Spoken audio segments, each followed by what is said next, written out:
We talk a lot about hiatal hernia syndrome on this channel, and I wanted to focus today's video on those of you who are suffering, who have family, friends, spouses, children, what have you, who just don't understand what you're feeling. Now, of course, I hope you reach out so we can get you fixed so they don't have to further understand what you're feeling, because you're not feeling it anymore. But in the interim, I'm hoping this video is something that you could show to family, friends, etc., to give them a bit of an idea of what you're going through. Because I'll never forget, as a kid, my mom had chronic migraines, and I went through puberty and I started to get migraines. And one day I was talking to my dad, and of course he had lived with my mom and her chronic migraines forever, and then I was complaining about a headache. And he goes, "A headache? So that means your head hurts." And I wasn't that old, but I'm like, you kind of wanted to, but it's tough. So my point there is, if you've never experienced something, it's very hard to have empathy for it and really understand. So I used to think, boy, maybe that's why my health was so terrible when I was young, up until my mid-20s, is so I would have empathy with my patients. Like, I know what it feels like to have a migraine.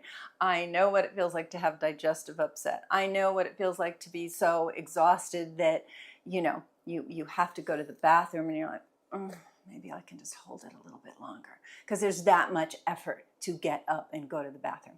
But I digress. Back to hiatal hernia. So one of the major symptoms that really freaks people out, of course, is heart palpitations, especially when it happens in the middle of the night. But really, it doesn't matter when it happens.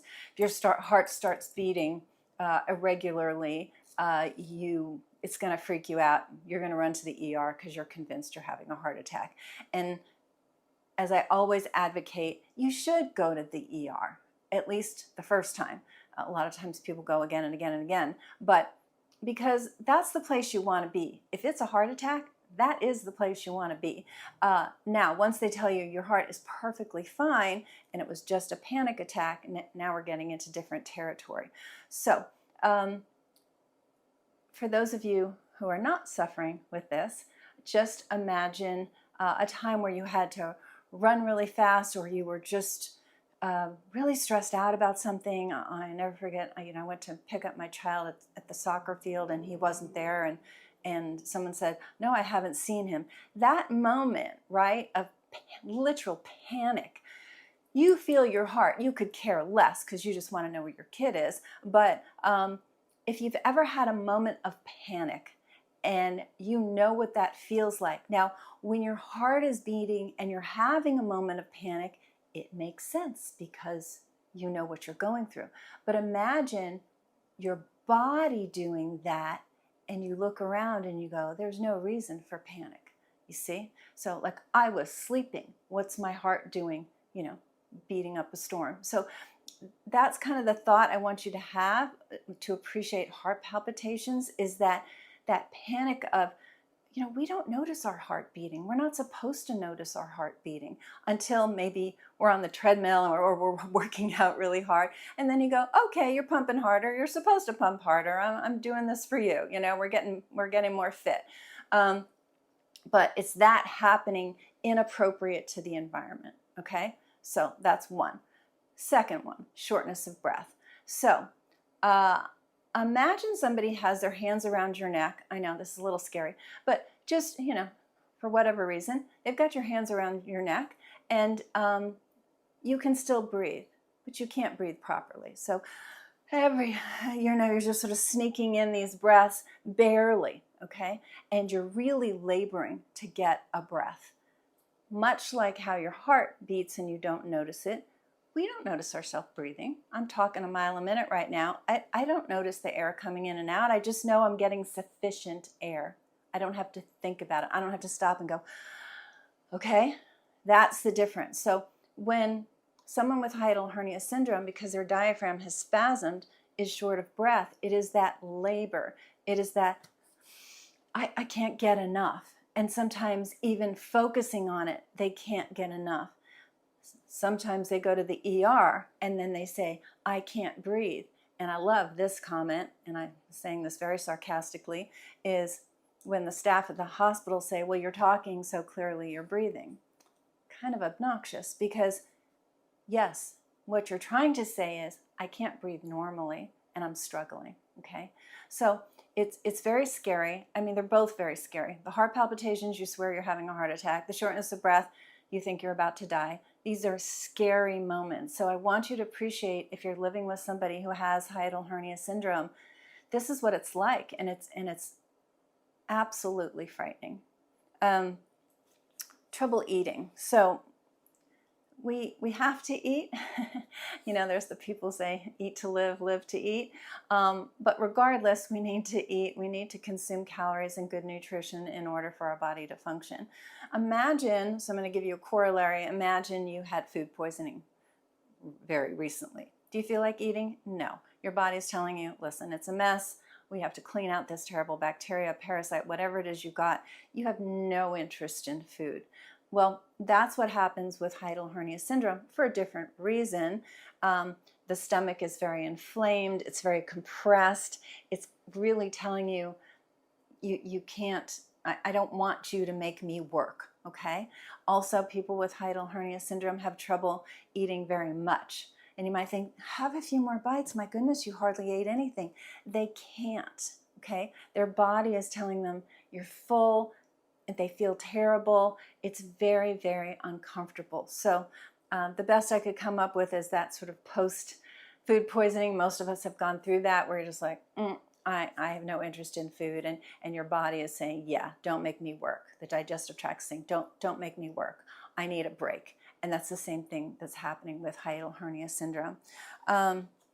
Trouble sleeping. So what happens is as people get horizontal, the stomach, gravity is not pulling everything down anymore. So the stomach rises, the diaphragm rises, they both get in the way of the heart, and you can literally wake up in the middle of the night gasping for air, or having your heart rate very elevated with the heart palpitations, or tasting acid. The three can kind of go together, and it's miserable. So now imagine maybe you've had insomnia recently because you had a lot of stress, etc., and you almost have this aversion to going to sleep. You know, it's like, oh, I'm tired, I can't wait to get in that bed, get a good night's sleep. Well, people with hiatal hernia syndrome are not getting a good night's sleep, and they're having this kind of, you know, a little bit of a love-hate relationship. They're tired, they'd like to sleep, but the body's not allowing it. And so it has a lot to do with when that diaphragm spasms. The body goes into fight or flight, which is the exact opposite part of the nervous system that you need for rest and relax and getting a good night's sleep. So there you are, you're exhausted, you finally lie down. Maybe you've had hiatal hernia syndrome for a while, so you're going to bed with your head elevated a bit, but you're exhausted, you're ready to get some sleep. And because that diaphragm can't move as freely as it should, and it's more spasmed, the body goes into this fight or flight. And off you go. Heart racing, shortness of breath, etc., into sometimes a full-blown panic attack. And, you know, so somebody's in a panic attack and you're like, relax, it's fine. You know, say your spouse just woke up in the middle of the night and now you're awake and you're saying, everything's fine. There's nothing for you to worry about. It's not worry. What you need to understand is that it has nothing to do with the local environment. Your body's nervous system is doing what it thinks it needs to do to alert you to not enough oxygen. So it's just streaming out stress hormones that are putting you into a complete panic attack. And it is a horrible feeling. I only recently experienced this for an entirely different reason, but I gained a newfound appreciation. So it's the same reason I'm doing this video. Like, if you've never experienced this, you have no idea. And I was like, wow, I'm having a panic attack. This is horrible. And you try to talk yourself down, and it didn't last that long, and it only ever happened once. And I'm telling you, once is enough, you know. I will never forget that feeling.